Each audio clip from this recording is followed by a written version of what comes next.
Hello students, మనం ఇంతకుముందు క్లాస్లో valence bond theory, crystal field theory చెప్పుకున్నాం కదా. క్రిస్టల్ ఫీల్డ్ థియరీ చెప్పుకున్నప్పుడు క్రిస్టల్ ఫీల్డ్ థియరీలో 2 మెయిన్ కాన్సెప్ట్స్ ఉన్నాయి. అవి ఏంటి అంటే క్రిస్టల్ ఫీల్డ్ స్ప్లిట్టింగ్ ఒకటి, రెండోది crystal field stabilisation energy calculation ఒకటి అని చెప్పాను కదా. 2 డేస్ నుంచి కుదరలేదు క్లాస్ చెప్పడానికి, కానీ కంప్లీట్గా నా మీదే డిపెండ్ అవ్వద్దమ్మా. మీరు కూడా ప్రిపేర్ అవుతూ ఉండండి. ప్రాగ్మో అప్లికేషన్స్, జనరల్ స్టడీస్ చదువుకుంటూ ఉండండి. అలాగే ఫిజికల్, ఆర్గానిక్ మీరు ఎంఎస్సిలో చదివిన టాపిక్స్ ప్రీవియస్ పేపర్స్ ఇచ్చాను కదా, ప్రీవియస్ పేపర్స్ నెట్లో తీసుకున్నారా? ఆ పేపర్స్లో మీరు కవర్ చేసుకోగలిగినవి కవర్ చేసుకోండి. ఆర్గానిక్, ఫిజికల్ కూడా మీరు ఈజీగా ఈ లిటిల్ టైంలో చదవగలిగే టాపిక్స్ని నేను నెక్స్ట్ క్లాస్లో ఇస్తాను. ఇప్పుడు మనం చూసే టాపిక్ ఏంటి అంటే క్రిస్టల్ ఫీల్డ్ థియరీ ప్రకారంగా క్రిస్టల్ ఫీల్డ్ స్టెబిలైజేషన్ ఎనర్జీని ఎలా క్యాలిక్యులేట్ చేస్తారు. How to calculate the crystal field stabilisation energy for complex compounds అనేది నేర్చుకోవాలన్నమాట. Crystal field stabilisation energy calculate చేయడానికి మెయిన్గా మీరు 2 విషయాలు గుర్తుపెట్టుకోవాలి. Crystal field stabilisation energy splitting అయితే 6 రకాల కాంప్లెక్స్ కాంపౌండ్స్లో చదువుకున్నాం కదా. ఇక్కడ స్టెబిలైజేషన్ ఎనర్జీ క్యాలిక్యులేషన్ అంత ఎలాబొరేటెడ్గా అక్కర్లేదు. 2 కాంప్లెక్సెస్లో చదువుకుంటే సరిపోతుంది. అది ఆక్టాహైడ్రల్లోను, టెట్రాహైడ్రల్లోను. దేనిలో క్యాలిక్యులేట్ చేయాలన్నా మీరు 2 విషయాలు గుర్తుపెట్టుకోవాలి. ఒకటి ఏంటి అంటే crystal field stabilisation energy calculate చేస్తున్నప్పుడు ఆ ఎలక్ట్రాన్ అనేది T2Gలోకి ఎంటర్ అవుతుందా, Tgలోకి ఎంటర్ అవుతుందా చూసుకోవాలి. T2Gలో కనుక ఒక ఎలక్ట్రాన్ ఎంటర్ అయినట్టయితే దాని వాల్యూ ఎంత ఉంటుంది? 0.4 డెల్టా కానీ లేకపోతే 4 dq కానీ ఉంటుంది. 0.4 డెల్టా కానీ 4 dq కానీ ఉంటుంది ఒక ఎలక్ట్రాన్ T2Gలోకి ఎంటర్ అయితే. ఈజీలోకి ఎంటర్ అయితే ఎంత ఉంటుంది? 0.6 డెల్టా కానీ లేదా 6 dq కానీ ఉంటుంది. అంటే ఆ డెల్టా అనేది ఆక్టాహైడ్రల్ అయితే O ఉంటుంది, టెట్రాహైడ్రల్ అయితే T ఉంటుంది. ఒక ఎలక్ట్రాను ఒక T2G ఆర్బిటాల్లోకి ఎంటర్ అయితే వచ్చేటువంటి CFSE వాల్యూ అనమాట. ఆ T2G కానీ ఈజీ కానీ కింద ఉందనుకోండి, కింద ఉంటే మైనస్, పైన ఉంటే ప్లస్. ఈ మెయిన్ కాన్సెప్ట్స్ గుర్తుపెట్టుకుంటే మీకు CFSE క్యాలిక్యులేషన్ అనేది ఈజీ అవుతుంది అనమాట. CFSE క్యాలిక్యులేట్ చేయడానికి మెయిన్ గుర్తుపెట్టుకోవాల్సిన విషయాలు ఈ 2. ఇప్పుడు మనం ఆక్టాహైడ్రల్ కాంప్లెక్స్ కాంపౌండ్లో చూసామనుకోండి. CFSE అనేది ఆక్టాహైడ్రల్ కాంప్లెక్స్ కాంపౌండ్లో క్యాలిక్యులేట్ చేస్తాం. ఆక్టాహైడ్రల్లో మళ్ళీ వీక్ లైగెండ్ ఉందా, స్ట్రాంగ్ లైగెండ్ ఉందా చూసుకోవాలి. వీక్ లైగెండ్ ఉందా, స్ట్రాంగ్ లైగెండ్ ఉందా చూసుకోవాలి అనమాట క్యాలిక్యులేషన్ చేస్తున్నప్పుడు. ఓకేనా? ఇప్పుడు ఇచ్చిన కాంప్లెక్స్ ఫర్ ఎగ్జాంపుల్ COH2O6 3+ అని ఇచ్చారనుకోండి. ఇప్పుడు ఇలా కాంప్లెక్స్ కాంపౌండ్ ఇస్తే మీరు ఏం చేయాలి? మెటల్ యొక్క ఆక్సిడేషన్ స్టేట్ క్యాలిక్యులేట్ చేస్తారు. ఇక్కడ ఎంత? CO + 3+. కోబాల్ట్ అంటే S2D7, 3+3 కాబట్టి 3 పోతాయి, D6 ఉంటుంది, 6 ఎలక్ట్రాన్స్ ఉంటాయి. ఇప్పుడు మనం ఆక్టాహైడ్రల్ అంటే స్ప్లిట్టింగ్ ఎలా వేస్తాం? T2G కింద 3 ఉంటాయి, EG పైన ఉంటాయి. మన దగ్గర ఎన్ని ఎలక్ట్రాన్స్ ఉన్నాయి? 6 ఎలక్ట్రాన్స్ ఉన్నాయి. ఈ 6 ఎలక్ట్రాన్స్ని ఎలా వేసుకోవాలి? ముందున 3 ఎలక్ట్రాన్స్ వేసుకోవాలి. అంటే ఒకే ఎనర్జీ లెవెల్లో ఉన్న 3 ఎన్ని ఆర్బిటాల్స్ అయినా ఒకే ఎనర్జీ లెవెల్లో ఉన్నప్పుడు అన్నీ హాఫ్ ఫిల్ చేసిన తర్వాత కంప్లీట్గా పెయిరింగ్ వేయాలి అని చెప్పిన రూల్ ఎవరు? కూన్స్ చెప్పారు. అలాగే లోయర్ లెవెల్ నిండాక అప్పర్ లెవెల్కి వెళ్ళాలి అని చెప్పింది ఎవరు? హాఫ్ బౌ అనేది సైంటిస్ట్ నేమ్ అనుకుంటారమ్మా. సైంటిస్ట్ కాదు, లోయర్ తర్వాత అప్పర్ అనమాట. స్టెప్ బై స్టెప్ అని అర్థం హాఫ్ బౌ ప్రిన్సిపల్. ఇప్పుడు మనం ఈ 6 ఎలక్ట్రాన్స్ని ఇక్కడ 3 వేసుకున్నాం. 4వది ఎక్కడ వేసుకోవాలి అనేది సమస్య అనమాట. 4వది ఇక్కడ వేసుకోవచ్చు, లేకపోతే ఇక్కడికి వెళ్ళాలి. సాధారణంగా అయితే ఇక్కడ 3 వేసాం కాబట్టి 4వది ఇక్కడికి వెళ్ళాలి. కానీ ఇక్కడ ఉన్నవాళ్ళు స్ట్రాంగ్ అనుకోండి, 4వది ఇక్కడే వేసేసుకుంటాం. ఇక్కడ వీకే కదా ఇది, కాబట్టి 4వది ఇక్కడ 5, 6. మన దగ్గర ఉన్న 6 ఎలక్ట్రాన్స్ని ఇలా ఫిల్ చేసుకున్నాం. ఇప్పుడు దీనికి కాన్ఫిగరేషన్ రాసుకున్నట్టయితే ఏమొస్తుంది? T2G4 Eg2. ఫస్ట్ మెటల్ ఇవ్వగానే మెటల్ ఆక్సిడేషన్ స్టేట్ క్యాలిక్యులేట్ చేసుకోవాలి, దాని ఎలక్ట్రానిక్ కాన్ఫిగరేషన్ రాసుకోవాలి, దాని ఎలక్ట్రానిక్ ఎన్ని ఎలక్ట్రాన్స్ ఉన్నాయో స్ప్లిట్టింగ్ వేసుకోవాలి, స్ప్లిట్టింగ్ ప్రకారం ఎలక్ట్రానిక్ కాన్ఫిగరేషన్ రాసుకోవాలి. ఇప్పుడు CFSE క్యాలిక్యులేట్ చేయాలి. CFSE క్యాలిక్యులేట్ చేయడానికి ఫస్ట్ కింద ఎవరు ఉన్నారు, కింద ఉన్నవాళ్ళు నెగిటివ్ అనుకున్నాం కదా, కింద ఉన్నవాళ్ళు నెగిటివ్. కింద ఎన్ని ఎలక్ట్రాన్లు ఉన్నాయి, 4 ఎలక్ట్రాన్స్ ఉన్నాయి. కింద 4 ఎలక్ట్రాన్స్ ఉన్నాయి. 4 ఎలక్ట్రాన్స్లో ఒక్కొక్క ఎలక్ట్రాన్ T2Gలోకి వెళ్తే ఎన్ని డెల్టా ఓ, 0.4 డెల్టా ఓ.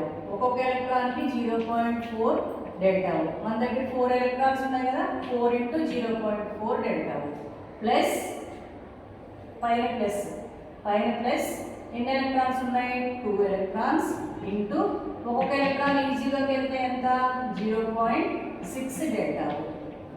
ఇప్పుడు ఇది ఏమవుతుంది, 1.6 డెల్టా ఓ ప్లస్ 1.2 డెల్టా ఓ చేస్తే ఎంత వస్తుంది, 0.4 మైనస్ 0.4 డెల్టా ఓ ప్లస్ CFSEని ఇప్పుడు కూడా ఇలా రాయాలన్నమాట, మైనస్ 0.4 డెల్టా ఓ ప్లస్ ఎన్ని పెయిర్స్ ఉన్నాయో చూసుకోండి. ఇక్కడ ఒక జత ఉంది, పెయిరింగ్ ఎనర్జీ అంటారు. 1 పెయిరింగ్ ఎనర్జీ ఎన్ని జతలు ఉన్నాయో ఆ నెంబర్ ఇక్కడ. ఇది CFSEని రాసేటువంటి విధానం అన్నమాట. దీని యొక్క CFSE ఎంత, మైనస్ 0.4 డెల్టా ఓ ప్లస్ 1 పి. దీన్ని DQలో రాయమన్నాడు అనుకోండి. DQలో అంటే ఇది ఎంత అవుతుంది, into 10 minus 4 DQ plus 1 P 10 రెట్లు అవుతుంది అనమాట. డెల్టా ఓ ఉన్నది DQలో మారితే 10 రెట్లు అవుతుంది. ఇక్కడ చూడండి 0.4 ఉన్నది 4 అయింది కదా, 0.6 ఉన్నది 6 అయింది కదా. అలాగే ఇక్కడ ఎంత వస్తే డెల్టా ఓ ఎంత వస్తే అది 10 రెట్లు అవుతుంది అనమాట DQలో అయితే. ఇది CFSE క్యాలిక్యులేషన్ వీక్ లైగెండ్ అప్పుడు. అదే స్ట్రాంగ్ లైగెండ్ అనుకోండి, స్ట్రాంగ్ లైగెండ్ ఎగ్జాంపుల్ FeCN6 3+ తీసుకున్నాను. దీనిలో iron oxidation state +3, S2D6 iron 26 కాబట్టి 3 ఆక్సిడేషన్ వల్ల పోతాయి కదా, కాబట్టి D5లో నేను ఎలా రాసుకుంటాను, స్ట్రాంగ్ లైగెండ్ కాబట్టి మొత్తం 5 T2Gలోనే రాసేస్తాను. అంటే ఇక్కడే 5 వేసేస్తాను, 3 ఇక్కడ వేసుకుంది, 4 5 కూడా ఇక్కడ లేదు, ఇంకా పైకి చూడను ఎందుకంటే ఇది స్ట్రాంగ్ లైగెండ్ కదా. కాబట్టి T2G5 ఈజీ 0. ఇప్పుడు CFSEకి వచ్చేసరికి CFSE క్యాలిక్యులేషన్ ఎలా అవుతుంది, కింద మైనస్ ఎన్ని 5 ఇంటూ 0.4 డెల్టా ఓ ప్లస్ పైన ప్లస్ ఎన్ని 0 ఇంటూ 0.6 డెల్టా ఓ ఎంత అవుతుంది, 5 మైనస్ 2.0 డెల్టా ఓ ప్లస్ 0. ఇది 0 కాబట్టి 0 ప్లస్ మైనస్ 2.0 డెల్టా ఓ వచ్చింది CFSE. ఇక్కడ పెయిరింగ్ ఉన్నాయా, పెయిరింగ్ ఎన్ని ఉన్నాయి ఇక్కడ, T2G5 అంటే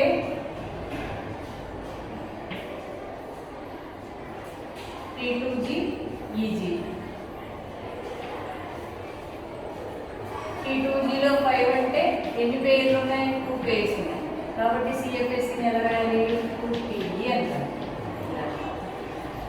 మైనస్ 2.0 డెల్టా ఓ ప్లస్ 2Pe అంటారు.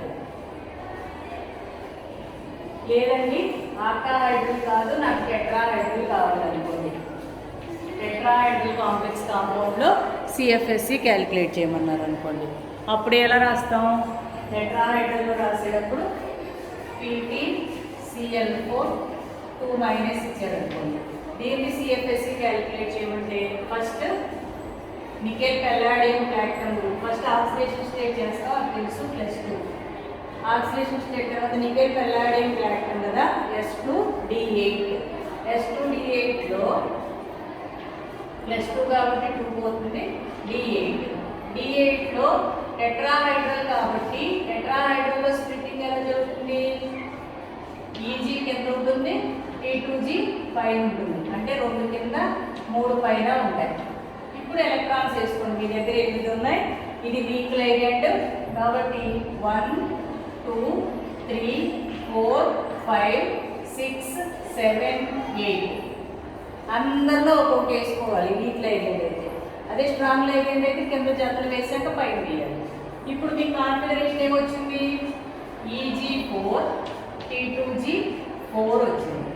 EG4 T2G4. ఇప్పుడు దీనికి CFSE క్యాలిక్యులేట్ చేయండి. CFSE ఈజ్ ఈక్వల్ టు కింద మైనస్ ఎన్ని ఎలక్ట్రాన్లు ఉన్నాయి? 4 ఇంటూ ఎవరిలో ఉన్నాయి? ఈజీలో. ఈజీలో అంటే ఎంత?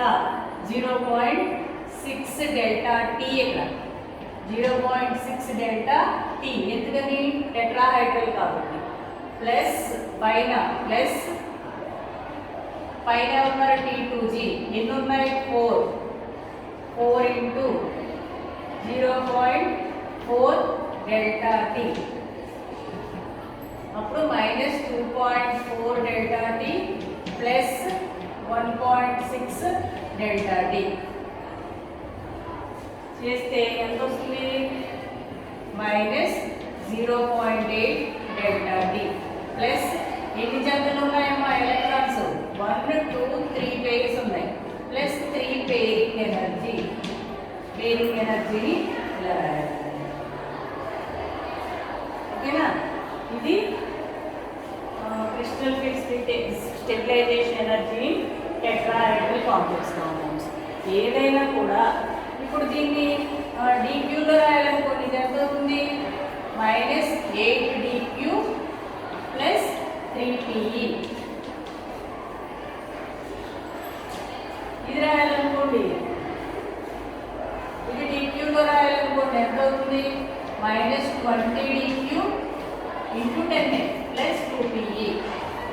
మీకు ఇచ్చిన ఆప్షన్స్ని బట్టి DQలో ఇచ్చారా లేకపోతే డెల్టాల్లో అడుగుతున్నారా చూసుకుని క్యాలిక్యులేట్ చేయాలన్నమాట.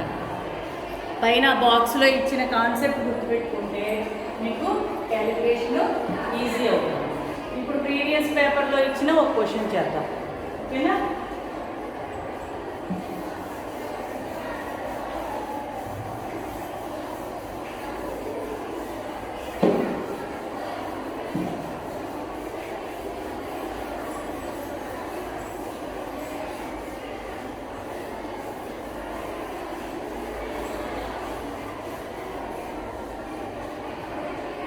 ప్రీవియస్ పేపర్లో ఏమని అడిగారంటే calculate the crystal field stabilisation energy for FeCN6 3- and COF6 3- and also consider the pairing energy అని ఇచ్చారు. కింద ఆప్షన్స్ ఎలా ఇచ్చారు? 1 ఫస్ట్ ఆన్సర్ వచ్చి minus 2.0 delta O plus 2 pairing energy. Second answer minus 0.4 delta O. Third answer 0. Fourth answer minus 2.4 delta O plus 3 PE 2 PE ఇచ్చారు.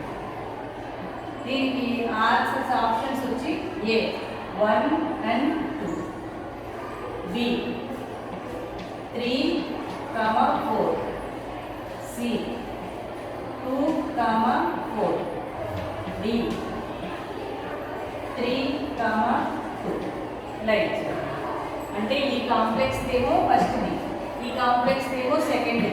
అలా ప్రధానంలోనూ ఫస్ట్ది సెకండ్ది ఆ రెండింటి ఆన్సర్లు అని అర్థం అనమాట. అంటే ఫర్ ఎగ్జాంపుల్ ఇది చూడండి, ఇక్కడ 3 అంటే ఆన్సర్ ఎంత?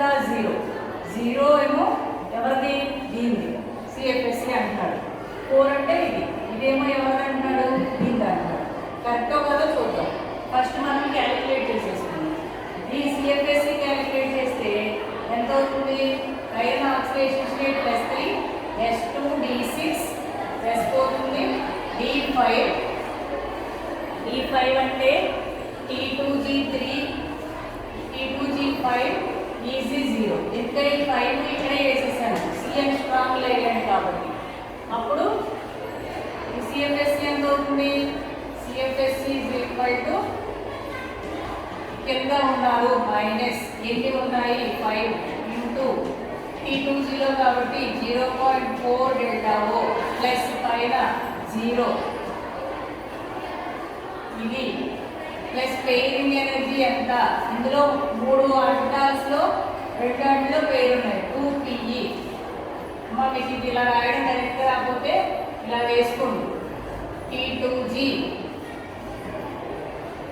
EG మన దగ్గర 5 ఎలక్ట్రాన్లు ఉన్నాయి, స్ట్రాంగ్ లైగండ్ కాబట్టి ఇలా జతలు వేసేసుకోవాలి.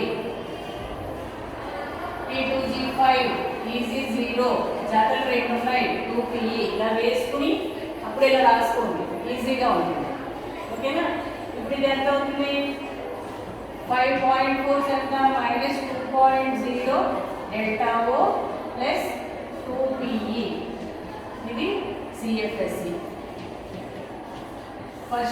ఫస్ట్ కాంపౌండ్కి ఆన్సర్ ఇది. ఫస్ట్ కాంపౌండ్కి 1 ఆన్సర్. ఫస్ట్ది 1 ఉండాలి. ఫస్ట్ది 1 ఉన్న ఆప్షన్ ఎంత ఉన్నారు? ఇది ఒకటే కదా, కాబట్టి ఆన్సర్ ఇది. సెకండ్ది చూద్దాం, ఇది కరెక్ట్గా కాదో చూద్దాం. సెకండ్ది ఎంత రావాలి? 2 అంటే 0.4 డెల్టా ఓ రావాలి. దీన్ని క్యాలిక్యులేట్ చేస్తే ఆక్సిడేషన్ స్టేట్ వచ్చి +3 S2D7 2 పోతాయి, 1 పోతుంది D6 అంటే F అనేది వీక్ లైగండ్ కదా, కాబట్టి T2g D6లో ఇలా వేసుకోండి.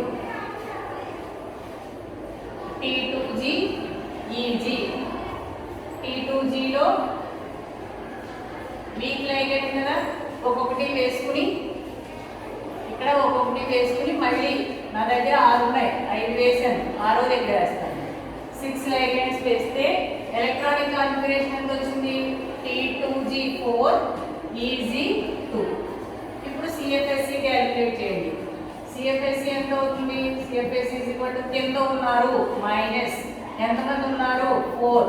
ఎవరిలో ఉన్నారు? T2gలో కాబట్టి 0.4 డెల్టా ఓ ప్లస్ పైన ఉన్నారు ప్లస్ ఎవరిలో ఉన్నారు? ఎంతమంది ఉన్నారు? 2. ఎవరిలో ఉన్నారు? ఈజీలో ఉన్నారు 0.6 డెల్టా ఓ ప్లస్ పెయిరింగ్ ఎనర్జీ ఎంత? ఒక పెయిరింగ్ ఎనర్జీ 1pe. ఇప్పుడు క్యాలిక్యులేట్ చేస్తే 4 into 1.4 minus 1.6 డెల్టా ఓ ప్లస్ 1.2 డెల్టా ఓ ప్లస్ 1pe. అప్పుడు దీనిలోంచి పోతే 0.4 minus 0.4 డెల్టా ఓ ప్లస్ 1pe. ఇక్కడ చూడండి, ఇచ్చిన ఆప్షన్స్లో మనకి 0.4 ఇచ్చాడు కానీ ప్లస్ pe ఇవ్వలేదు. కాబట్టి ఇది ఇవ్వకపోయినా ఇంక వేరే ఆప్షన్ లేదు కాబట్టి సెకండ్ కాంప్లెక్స్కి ఇది ఆన్సర్ అని పెట్టాను. ఇది క్యాలిక్యులేషన్ చేసేటువంటి పద్ధతి. ఓకేనా? నెక్స్ట్ ఇంకొక ప్రాబ్లం చేద్దాం.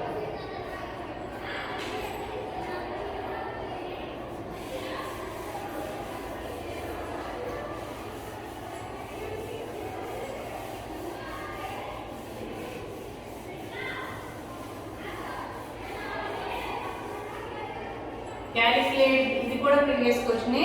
Calculate the CFSE crystal field stabilisation energy for Mn H2O6 2+. ఇప్పుడు మనం ఏం చేయాలి? ఫస్ట్ కాంప్లెక్స్ ఎవరో చూడాలి, దాని ఆక్సిడేషన్ స్టేట్ ఎంతో చూడాలి. +2 మ్యాంగనీస్ అంటే 25 S2D5 +2 అంటే 2 పోతే D5. 5ని ఆక్టాహెడ్రల్ కాబట్టి ఇలా స్ప్లిట్టింగ్ చేసుకుంటాం. T2g EG మన దగ్గర 5 ఎలక్ట్రాన్స్ ఉన్నాయి, ఇది వీక్ లైగండ్ కాబట్టి 5 ఎలక్ట్రాన్స్ని 1 2 3 4 5 వేసుకున్నాం. అందరిలో ఒక్కొక్కటి వేసుకున్నాం, ఇంకా ఉంటే జతలు వేసుకునేవాళ్ళం. ఇప్పుడు ఎలక్ట్రానిక్ కాన్ఫిగరేషన్ ఎంత వచ్చింది? T2G3 EG2. ఇప్పుడు దీన్ని బట్టి CFSE క్యాలిక్యులేట్ చేస్తే ఏమవుతుంది? CFSE ఈజ్ ఈక్వల్ టు కింద ఉన్నారు మైనస్ ఎన్ని ఉన్నారు? ముగ్గురు. ఎవరిలో ఉన్నారు? T2Gలో అంటే ఎంత? 0.4 డెల్టా ఓ. పైన ఉన్నారు ప్లస్ ఎంతమంది ఉన్నారు? ఇద్దరు. ఎవరిలో ఉన్నారు? ఈజీలో అంటే ఎంత? 0.6 డెల్టా ఓ. 3 into 0.4 1.2 delta O plus 2 into 0.6 1.2 delta O. Total ఎంత అవుతుంది? 1.2 1.2 ప్లస్ మైనస్ అంటే 0 డెల్టా O. దీని CFSE వచ్చి 0. ఇందాక ఆప్షన్లో 0 అనే పక్కన బ్రాకెట్లో 0 అని రాశారు కదా, 0 కూడా ఆప్షన్ ఉంటుంది. దీని CFSE ఎంత? 0 అన్నమాట. ఇప్పుడు ఇది క్రిస్టల్ ఫీల్డ్ థియరీ ద్వారా మనం క్రిస్టల్ ఫీల్డ్ స్ప్లిట్టింగ్ చెప్పొచ్చు, క్రిస్టల్ ఫీల్డ్ స్టెబిలైజేషన్ ఎనర్జీని క్యాలిక్యులేట్ చేయొచ్చు. ఈ మనం వెర్నర్స్ థియరీలో కేవలం ప్రైమరీ వ్యాలెన్సీ, సెకండరీ వ్యాలెన్సీ చెప్పడం జరిగింది. అంతేగాని కాంప్లెక్స్ కాంపౌండ్స్ ఉంటే ప్రాపర్టీస్ గురించి ఏమీ చెప్పలేదు. అదే వ్యాలెన్స్ బాండ్ థియరీ అయితే ఇన్నర్ ఆర్బిటాల్ ఎందుకు ఫామ్ చేస్తున్నాయి, అవుటర్ ఆర్బిటాల్ ఎందుకు ఫామ్ చేస్తున్నాయి అనేది చెప్పలేదు. అది ఎక్స్ప్లెయిన్ చేయడానికి వచ్చింది క్రిస్టల్ ఫీల్డ్ థియరీ. ఈ క్రిస్టల్ ఫీల్డ్ థియరీలో కొన్ని స్ట్రాంగ్ లైగాండ్స్ అంటున్నారు, అవి పెయిరింగ్ చేస్తున్నాయి. కొన్ని వీక్ లైగాండ్స్ అంటున్నారు, అవి పెయిరింగ్ చేయలేకపోతున్నాయి. ఎప్పుడు పెయిరింగ్ జరుగుతుంది, ఎప్పుడు కాంప్లెక్స్ అనేది ఎప్పుడు స్ట్రాంగ్గా ఉంటుంది, ఎప్పుడు వీక్గా ఉంటుంది అనేది క్రిస్టల్ ఫీల్డ్ థియరీ ఎక్స్ప్లెయిన్ చేయలేదన్నమాట. అది ఎక్స్ప్లెయిన్ చేయడానికి వచ్చింది లైగాండ్ ఫీల్డ్ థియరీ.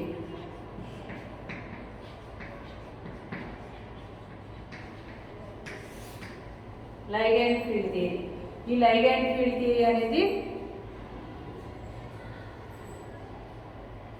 మనకి స్ట్రాంగ్ లైగాండ్ ఎందుకైంది, వీక్ లైగాండ్ ఎందుకైంది అనేది చెప్తుంది. లైగాండ్స్కి ఉండేటువంటి క్రిస్టల్ ఫీల్డ్ స్ప్లిట్టింగ్ ఎనర్జీని బేస్ చేసుకుని లైగాండ్స్ని లెఫ్ట్ హ్యాండ్ సైడ్ నుంచి రైట్ హ్యాండ్ సైడ్కి అరేంజ్ చేశారు. ఆ సిరీస్ని ఏమంటారంటే స్పెక్ట్రోకెమికల్ సిరీస్ అంటారు. స్పెక్ట్రోకెమికల్ సిరీస్ అంటారు. ఈ స్పెక్ట్రోకెమికల్ సిరీస్లో రైట్ సైడ్ ఉన్న లైగాండ్స్ స్ట్రాంగ్ లైగాండ్స్ అన్నమాట. అవి COCN ఉంటాయి. లెఫ్ట్ హ్యాండ్ సైడ్ ఉన్నవి Cl మైనస్ F మైనస్ ఇవేమో వీక్ లైగాండ్స్ అన్నమాట. Weak ligands left hand side ఉంటాయి, strong ligands right hand side ఉంటాయి. మధ్యలో H2O NH3 ఉంటాయి. ఈ లైగాండ్స్ వరుస చూస్తే గమనిస్తే ఏమని తెలిసింది? ఇప్పుడు OH మైనస్ అనేది వీక్ లైగాండ్, H2O అనేది స్ట్రాంగ్ లైగాండ్. ఇలా ఉన్నారు. OH మైనస్ ఏమో ఎడం చేతి వైపు ఉంది స్పెక్ట్రోకెమికల్ సిరీస్లో, H2O ఏమో రైట్ హ్యాండ్ సైడ్ ఉంది.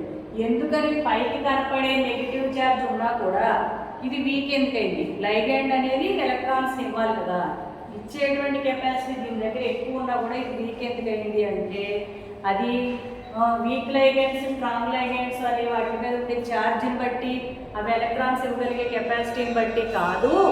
ఏ లైగాండ్స్ అయితే ఇప్పుడు లైగాండ్ ఉంది, మెటల్ ఉంది, ఇది లైగాండ్ మెటల్కి ఎలక్ట్రాన్స్ ఇచ్చి డేటివ్ బాండ్ ఫామ్ చేసుకుంటుంది. ఈ పని ఒక్కటే చేస్తే అది వీక్ లైగాండ్. ఇది చేశాక అవసరమైతే మెటల్ నుంచి వెనక్కి కూడా తీసుకోగలిగితే అది స్ట్రాంగ్ లైగాండ్.